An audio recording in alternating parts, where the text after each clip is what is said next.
ठरलं तर मग या मालिकेच्या पुढील प्रोमोमध्ये आपण पाहणार आहोत कल्पना अश्विनला सांगते की हे बघ अश्विन, हे घर तन्वीचं नाहीये, त्यामुळे तू इथे राहू शकत नाही.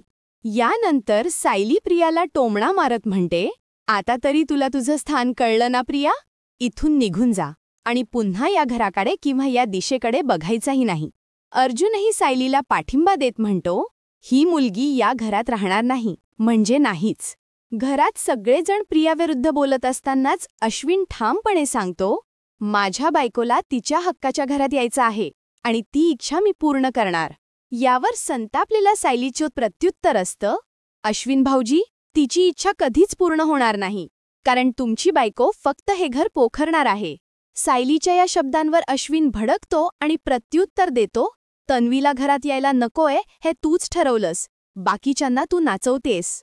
अश्विनकडून सायलीशी अशा तिखट शब्दात बोललं जातं हे अर्जुनला सहन होत नाही आणि तो अश्विनला इशारा देतो, माझ्या बायकोशी नीट बोल. अश्विनही न जुमानता उलट विचारतो, नाहीतर काय, नाहीतर काय. याच गदारोळात प्रियाने घरात प्रवेश करताच भलताच वादंग उसळतं.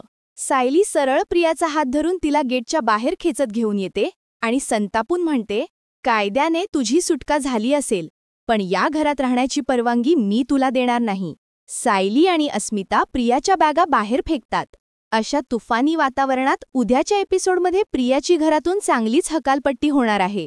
तर मग उद्या भेटूया मालिकेच्या पुढच्या भागात. तोपर्यंत पाहत रहा ठरलं तर मग.